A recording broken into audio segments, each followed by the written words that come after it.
geen net meer 'n kans. Toe ek nou vanmôre hier gekom het, jy weet dit baie emosioneel. Net om te sien dat mense nou omgee.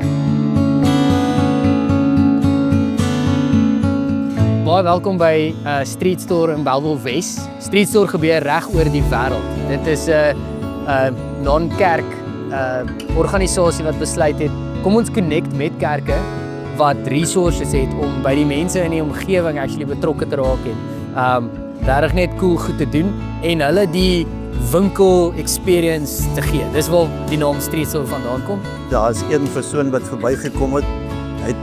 Ons het sy goedjies gepak, hy het sy nuwe skoene aangetree, maar sy ou skoene so ou plakkies het hy in sy hand gehad en ons sê toe maar kan ons dit maar weggooi. Toe sê hy nee, hierdie skoene het vir hom al lank op hierdie teervaaier gehelp en hy wil dit saamhou as sy aandenking wil hy daai plakkies hou saam met sy ander goed wat hy gekry het. So. Mense skenk oral hulle klere wat hulle nie meer gebruik nie, veral nou in hierdie tyd wintersklere. En dan kan die mense van die gemeenskap kans kry om deur te loop en 'n paar items te kies. Hulle word bedien, ons bid vir hulle, ons gee vir hulle kos en 'n koffie en 'n bietjie klere en ons stuur hulle dan met 'n blessing uit. It's a great experience for us to come to where we can actually have a real shopping experience, fitting on our clothes and get some really decent items to wear, especially with winter coming up now. So a lot of us needed some really warm clothes, and so I'm really thankful for it.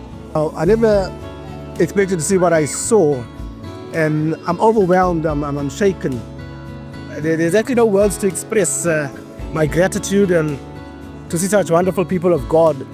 That the wonderful people of God still exist today, despite our troubles, despite our traumas. Ons doen nie veel nie. Ons help hulle net om tweedehandse klere te kry en hulle is so dankbaar, so dankbaar. So dit is regtig lekker om dit te doen, om op daai manier betrokke te wees.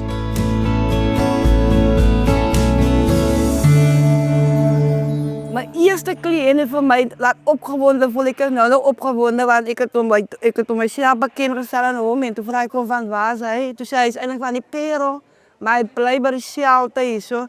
Toe loop ek saam met hom en ek het so goed gevoel om saam met hom te kon geshopping het want het as amper ek en over hom uitgevat met hierdie shopping en alles is vir niets.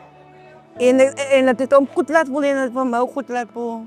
Terwyl jy staan, bid jy vir wat na jou toe gaan kom.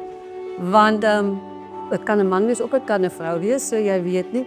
Dit kan iemand wees wat baie swaar gekry het of dit kan iemand wees wat nie te swaar gekry het wat gehoor het van nie. So jy wag dan vir die een wat na jou toe kom en jy weet as hy kom, dit is een wat Vader vir jou gestuur het. Time he prayed for me, my heart was opened. I was feel like something is come in my heart. Of always I was feel, when I'm gonna get someone to pray for me, maybe God is gonna open my door to get anything. But I believe maybe it's not today or tomorrow I'm gonna get, because already I see someone to pray for me. I believe.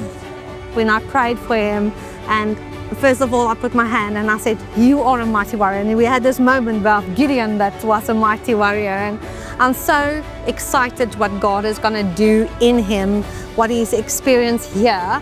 And just go out on this soccer team that's mighty warriors for Jesus and just changing the community. So I'm excited to have met Patrick.